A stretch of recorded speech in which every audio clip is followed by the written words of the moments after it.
Kasi may issue dito ng right of way. Yan. Baka abot hanggang dito. Basta doon yung station ng Las Piñas sa may likod natin. Wala pa naman galaw. Ayan. Ayan o. Diba? Ito na yung ginagawa dito. Daanan.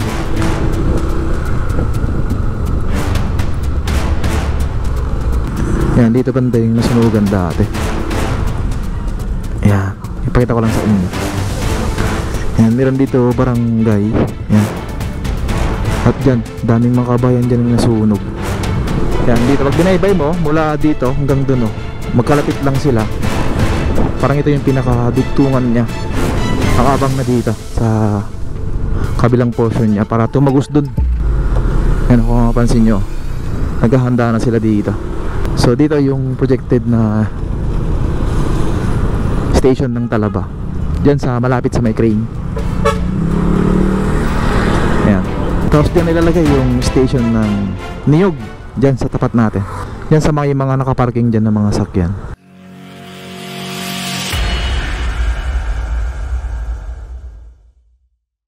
Good morning guys. Tayo ngayon sa may malapit sa may PITX. At ngayong araw ay mag-update tayo sa LRT1 Cavite Extension, yung phase 2. Kasi yung phase 1 ay matagal nang nag-open last year. Yung merong 5 station na phase 1, yung Redemptoris, Mia, Isha World, Ninoy Aquino at Dr. Santos. Yun yung 5 station na nagbukas last year. At ngayon naman ay pasadahan natin itong phase 2 nya, yung Las Piñas, Zapote, tsaka yung Talaba, yung bagong station na dinagdag, tsaka yung pinakadulo, yung Niyog station. Tara, samahan nyo ako. Let's go. Daan tayo dito sa may Bulungan, itong shortcut dito na dinadaanan ng mga motor papunta dun sa Bacoor. Medyo mas mabilis dito ang biyahe kaysa dun sa kabila, dun sa main road. Ito yung pinaka shortcut dito. Yan, turo ko na lang sa inyo, yung mga hindi pa nakakaalam dito. Tapos dadaan sa ilalim, and then daan tayo sa may fishport ng Bulungan. Ito, Bulungan to, Paranaque. Yan, kanan tayo dyan.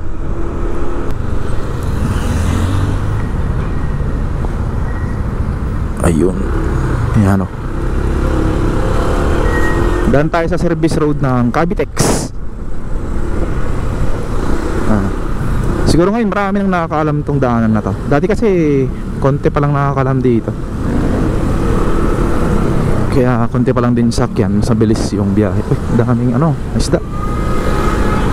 Daan tayo mamaya.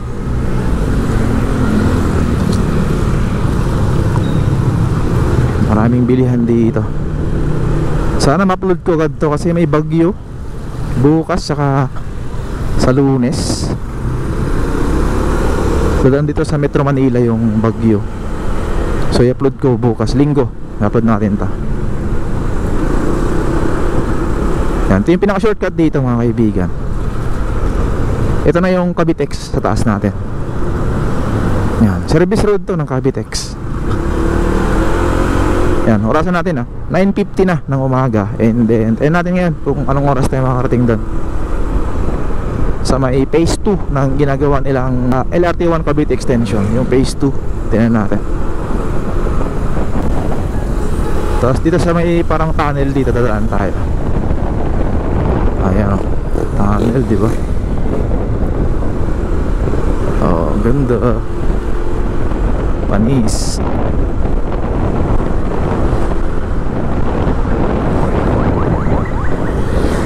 Vertical clearance 4.8 meters. Ito.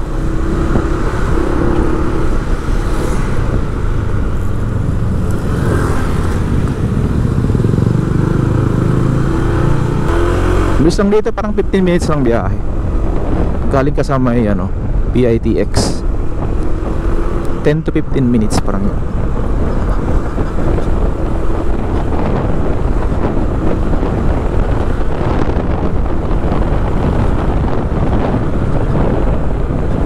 Madamo na rin pala dito. Oh, lumalagpas na sa ano, daanan. Ito, taas na ng damo.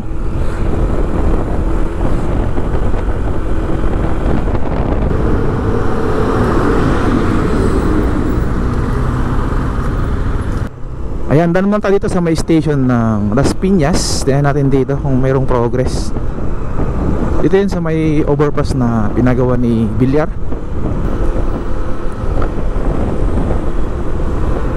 Yan, dito sa may bandang Las Piñas. Yan, dito sa may bandang overpass na to, sa ilalim niya. So ikot lang tayo doon sa may ilalim. Ganda na pala dito. Parang mayroon ng ano dito ng MMDA. Wala pa. Yan, yung station ng Las Piñas LRT1 Cavite Extension ay dito sa may kabilang kalye. Diyan, ikot lang tayo.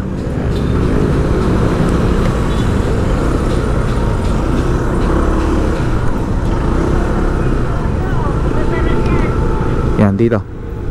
Dito ba na sa may bakod na to? Dito yung projected eh. Nakita ko lang din sa mapa. Ayan, dito pa parte sa may, hindi ko na alam kung hanggang dito yon. Hanggang dito banda. Ayan, dito. Kasi may issue dito ng right of way. Ayan, baka abot hanggang dito. Basta doon yung station ng Las Piñas sa may likod natin. Wala pa naman galaw. Ayan. Kasi ilog na to, itong katabi niya. So wala pa naman galaw dito mga kaibigan. Dito sa bandang Las Piñas Station ng LRT1 Cavite Extension. Ayan. Kung wala, hindi man doon, pwede rin dito. Basta wala pa final eh. Kasi nga sa right of way issue. So pwede pa naman magbago yun anytime. Lahat naman ng project ganun eh, nagbabago siya, depende sa mabibili nilang property. So dito tayo sa may shortcut na naman dito sa kabila. Shortcut to eh. Yan, papunta to sa may bandang Zapote. Itong shortcut na to, umadaan natin yung Zapote station ng LRT, yung depot, umadaan din natin. Tapos yung may ginagawa dito eh, diretso lang tayo dito. May ginagawang ano dito, daanan, patawid dyan sa may ilog.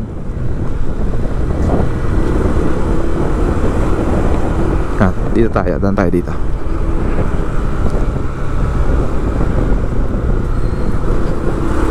Matagal na itong nakatingga na daanan eh, dito banda.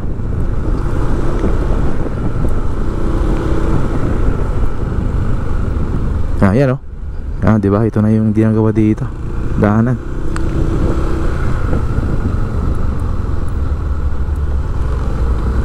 Diretso na yun, papuntang ano, kabilang kalye dun. Yan, so itong ginagawa dito, hindi ko lang alam kung under siya ng DPWH itong ginagawa dito. Ayan siya. Ito na yung ano, yung depot ng Zapote. Yan, sa may kabila natin. Tayo dyan. Let's go. Ayan, tayo sa kabila. Uy, maitim na yung ano dito. Maitim na yung tubig. Grabing itim mga kaibigan, no? Dagat na yan eh, dyan sa kabila. Kabila ng tulay. Parang pinakailog niya to. Papasok o palabas pag may mataas na tubig.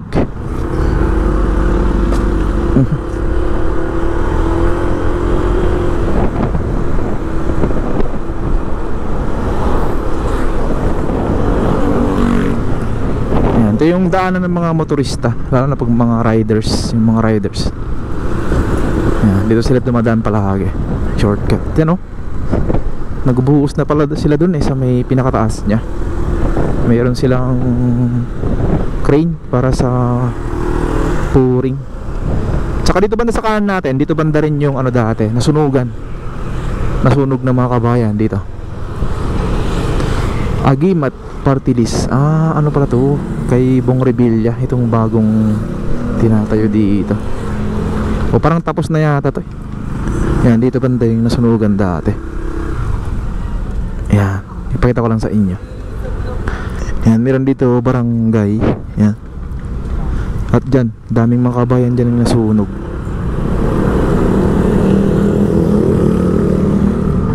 Right. Katabi niya mismo itong ano, Agimat Party List na parang office yata to.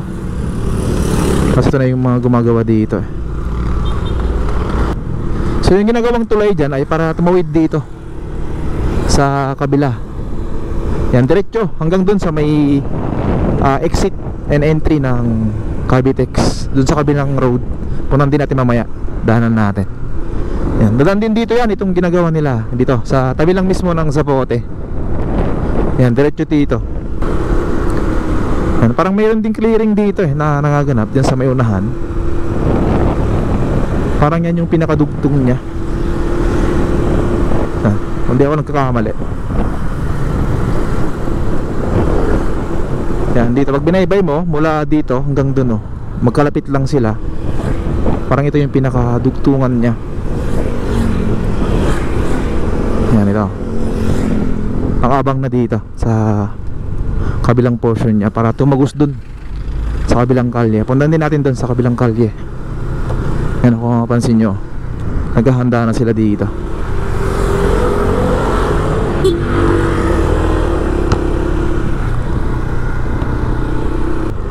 Tapos yung Zapote Station, dyan din lalagay sa may malapit sa dipo ng Zapote. Yan, dikit-dikit na yan. Yung daanan na yon, yung mga pwede rin daanan siguro pag natapos yan, dadaanan ng mga sasakay at bababa dyan sa may Zapote Station. Kasi didikit na yan hanggang dun sa may flyover, dun sa may Las Piñas kanina, yung dinaanan natin. Ayun diyan natin doon na flyover kanina, doon sa may station ng Las Piñas. Dito tayo. May di ba dito?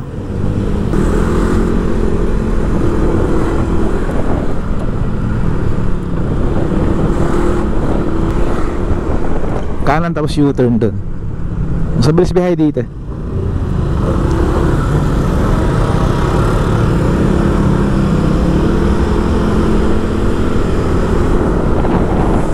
U-turn dito. Dito yung tatagos yung ginagawa nila, panigurado. Kasi dito na yung expressway, yung Cavitex. Pag dinretso mo to, papunta na yun sa Cavitex.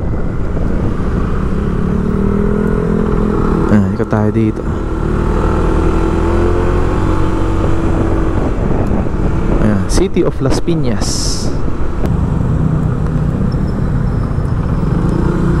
Ayan, U-turn dito, tapos daan natin yung Talabay Station, yung bagong station ng LRT1 Cavite Extension, yung propose nila. Sana may galaw din dito, daanan natin.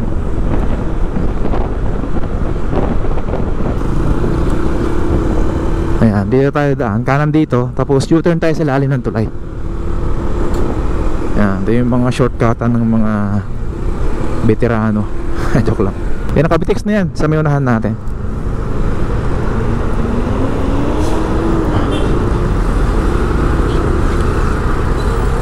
Ayun. Ito na yung mga pa-exit ng Cavitex, yung sa likod natin. Tapos dito, yung projected or plan na ilalagay yung Talabay Station, dyan sa may bandang kanan natin, sa looban. Ayan. Gitna to ng ano eh, Zapote tsaka yung Nyug Station, dun sa Bacoor. Kasi parang medyo malayo siya pagka sinukat mo. So dito yung projected na station ng Talaba, dyan sa malapit sa may crane. Ayan, ayan. Marami kasing Talaba dito nung araw daw, kaya tinawag to na Talaba. Yan, Talaba 1, Talaba 2, yan. Sunod-sunod na yan. Ayan, ipakita lang sa inyo sa drone shot yung ano dyan, kung merong progress dyan. Yan.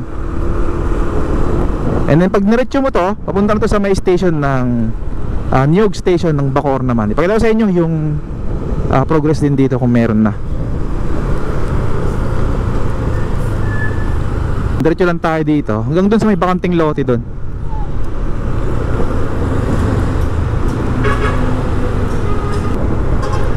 Ayun, dito. Malapit sa may McDonald's, saka ito Sugo Hotel. Yan, dito banda sa may Bacoor Boulevard, yung Niyog Station. So okay na rin yung ano pala dito. Mataas na nga lang yung ano dito, damo sa may bandang gilid ng kalye. Dati nung mga last update natin dito, siguro last year pa yun, ginagawa pa lang to, itong drainage dito. Ngayon ano na, okay na siya. Tapos wala pa dating gaanong ano dito, mga damo sa may gilid, magkabilang gilid. Ayan. Tapos dyan ilalagay yung station ng Niyog, dyan sa tapat natin. Yan sa mga nakaparking dyan ng mga sakyan. Parang may nagbibenta dito ng tuna. Ayan.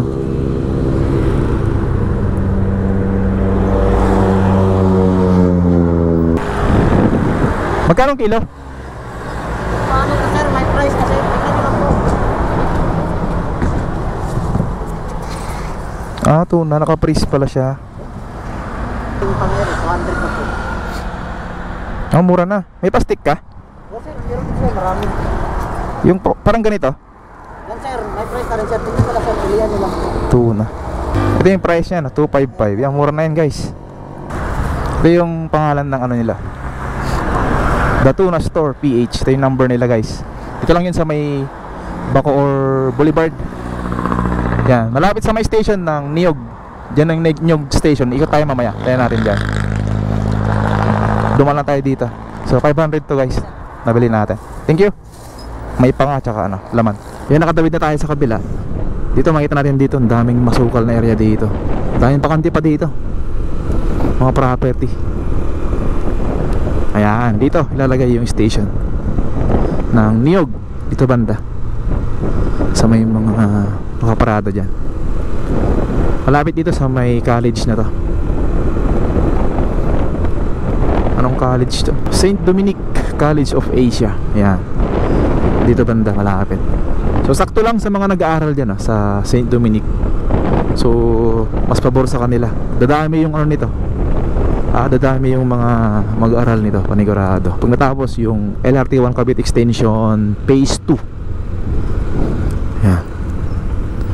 So yan, ganito lang ang update natin dito mga kaibigan, dito sa may Phase 2 ng LRT1 Cavite Extension. Yan, hanggang sa muli po. Next update natin, siguro 1 month ulit or 2 months, 3 months. Kasi wala pa namang galaw dito. Ang may galaw pa lang dun sa may bandang ano, yung ginagawa nilang tulay dun sa may Sapote. So yun, thank you. Ingat tayo lagi mga kaibigan, and God bless po sa ating lahat. Peace out.